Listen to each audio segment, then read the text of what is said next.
Hello YouTube, this is DVD Review Studios here, and today we shall be doing a different kind of video, a rant slash discussion, which I should probably make a playlist for these kinds of videos at this point, but anyway, today we shall be talking about something that has been making quite alarming headlines for the past few weeks, and that is Warner Brothers Discovery.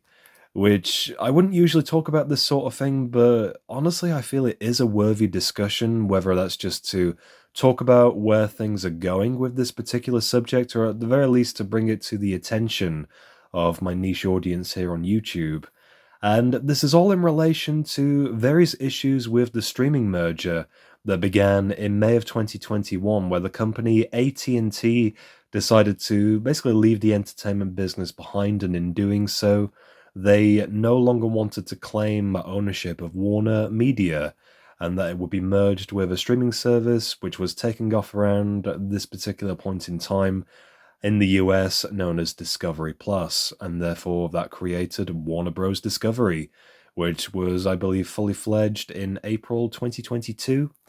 And so combined with Warner Media, basically this means that HBO Max, Adult Swim, Cartoon Network, along with various other offshoots of Warner, were now being reshuffled, and the end goal being essentially a profitable streaming service in the US by, I believe the year was 2024, was the end goal. And as far as plans go, I guess they don't stop there, such as capitalizing on their own properties, such as Harry Potter and Friends. Another example of another property they really want to cash in on, that being DC superhero stuff. And the president slash CEO currently of Warner Discovery, David Zaslav, has suggested a 10-year plan is in order, basically copying what Disney has done with Marvel, etc. So as it goes with really any kind of merger or, I suppose, difficult business strategy, there are obviously things that people are not going to like. From the inside point of view, there's going to be layoffs, firings, whatever you want to call it. And from the outside, from what we have seen as the audience, there have been so many problems that have honestly pissed off a lot of people, making unusual decisions which don't seem to be for the greater good, but obviously from looking in the inside of what's going on, such as any sort of delays or cancellations or anything of that respect, it's being done to save money. At least that's the understanding we are supposed to have of this sort of thing. But what's really unusual is that some of these decisions seem really spur of the moment, and a lot of it negatively impacts the animation industry in particular. And for the sake of saving some money, I guess this does make sense. Animation is extremely expensive. But the way some of these shows have been treated, it just comes off that Zaslav has a personal vendetta or something. And people started to notice about a month ago that Warner was deliberately removing a lot of TV shows, a lot of which were animated, taking them off HBO Max as an example, and even going as far as removing DVD releases, taking soundtracks off of iTunes. I get the impression that it honestly feels like, really, for anyone involved, whether you're a consumer like myself who is concerned about the Warner related media, or a creator of a TV show such as Final Space, or even if you're an employee over at Warner, your job is at risk, I suppose, to an extent. It just looks like there is a lot of misery on all sides of the table. And ironically, this whole affair seems to have kind of cost more money than anticipated at this point.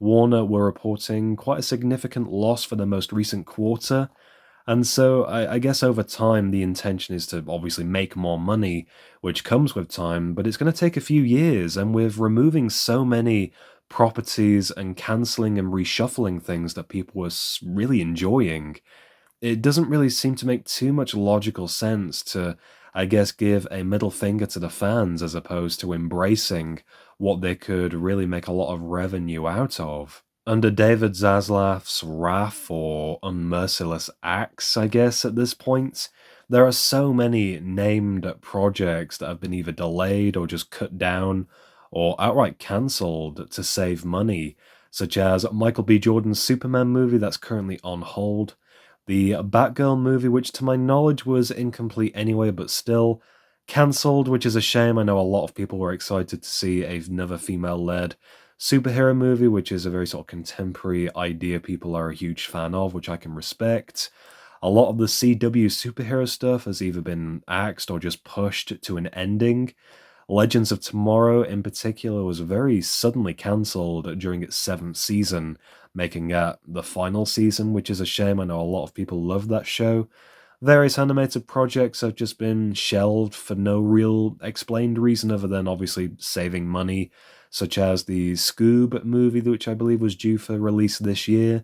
Another Looney Tunes movie was due later down the line that's just been shelved. It's just an absolute shame to see so many projects that people were genuinely interested in just cut down in their prime for no real reason other than to save money. And this takes us to the example that I wanted to bring to everyone's attention, one that hurts the most for me personally, and that is the complete mistreatment of the animated series Final Space, one of my favorites from recent years.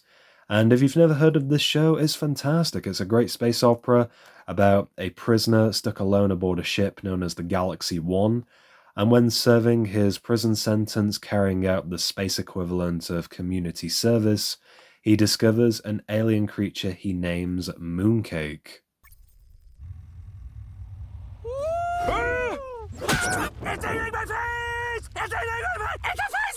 A very adorable, almost Baby Yoda style icon for this show, and it turns out this character is one of the most powerful weapons in the known universe, which everyone else is looking for, and so the main character, Gary, swears to protect it.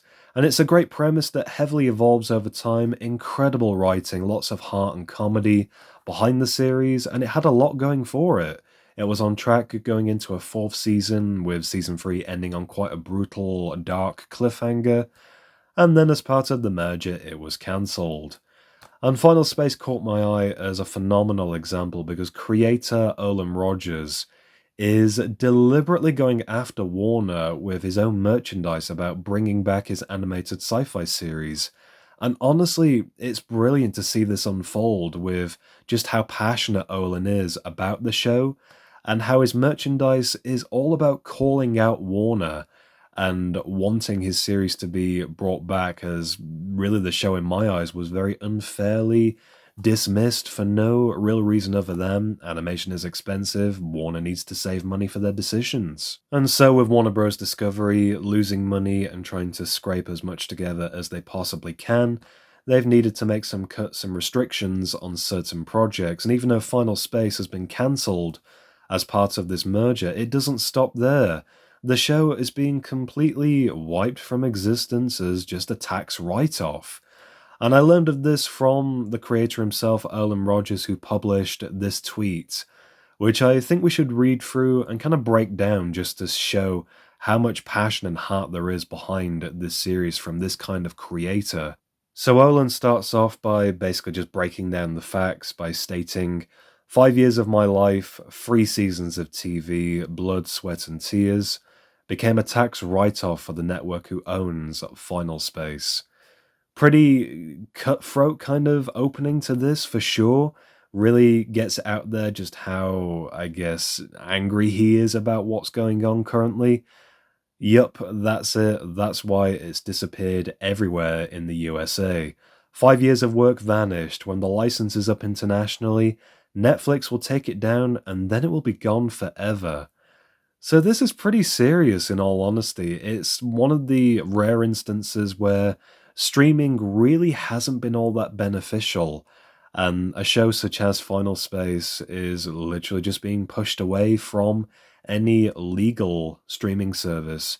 And you may be thinking, well, what about Blu-rays? What about the Blu-ray you're holding right now? Well, it's funny you should mention that. When it comes to physical copies, there are no more physical copies of seasons 1 and 2, and no physical copies of Season 3 were ever made. And Olan goes on to say, your memory of Final Space will be the only proof it ever existed, unless you own a copy. Now that is pretty scary if you think about it. It's an argument I've been making for years when it comes to the benefits of physical media, that no one can change or take it away from you unless they physically take the copy that you have in your hands.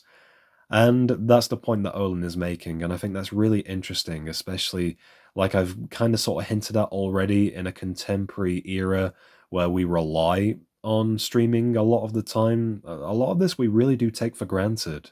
And so continuing, he says, I've been trying to process how this feels. It's been hard because it's just so absurd, which I completely agree with. A tax write off? Really? Or maybe I've become so numb to bad things happening in my life because of the frequency with which it has been occurring that I didn't really register this sting. But the stinger has broken off underneath my skin, and now it's annoying. Look, I get it, this decision was just business, but Final Space will always be personal to me. Some might say to give up and move on, and I have moved on to so many new projects that I'm passionate about now, but I will not give up on this story and these characters. I will never stop fighting for Final Space. If it takes years, then so be it. Renew Final Space is a hashtag that's been going around for a little while now, so obviously if you're a fan of the show, I would recommend using it. And then Olan wraps up the tweet by saying, it's a banner you have all been waving, and it's a rallying cry I can stand behind while I continue into this long, dark night, chasing an ending for this story. I love how deep this goes and how passionate he is about his project. It's honestly a series that doesn't deserve to be mistreated the way it has. And I love how he's not accepting defeat with this. He's going as far as really burning some bridges with Warner with the merchandise he has produced and the attitude he is taking towards Warner, which rightfully so in my eyes. And honestly, I just love how it's gotten to a point where he's just no longer standing for this. He's no longer accepting no as an answer.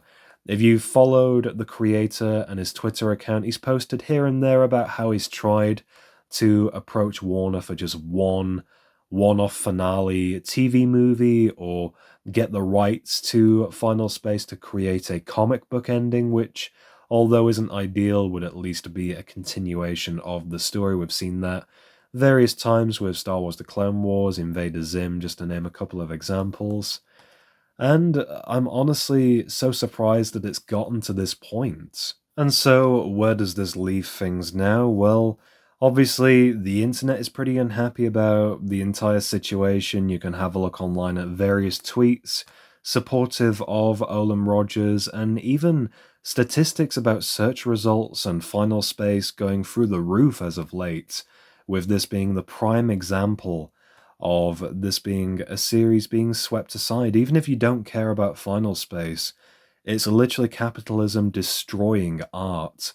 And this is a great phrase I've seen referenced heavily when sort of reliable news outlets have reported on this. And I guess to put things lightly, the show and everything about it is now really just in limbo. For this to be a tax write-off means that the show will no longer rerun in televised syndication. Any streaming copies have been removed in their entirety, such as Amazon Prime, HBO Max, Netflix, which is where I discovered this show. It's no longer going to be on Netflix internationally. And I think that's kind of scary, especially when it comes to no longer being able to stream a series legally and the fact that physical copies of this show are no longer able to be purchased. This shit is going to get extremely rare. And I've checked, it's no longer for sale. Any usual place you would think to check, it's just gone. Bear in mind as well, this Blu-ray set, it's just a made-on-demand Blu-ray, so it wasn't designed for a general release, it's just gone. Since the third season of this show never got a Blu-ray release, I did actually start making my own custom for my personal collection, and I will likely review this series in full at some point later down the line. It's a show that I thought was absolutely incredible, beautifully animated, wonderful voice acting, so many great talents are behind this series and the way these characters are brought forward. And it's a show I would highly recommend if you've not heard of it or never checked it out. Check it out while you can, put it that way. So let me know what you think of this situation in the comments down below. Are any of the various Warner projects that you were passionate about been affected by this merger? If you enjoyed this video, be sure to leave me a like down below, and for more content, be sure to subscribe.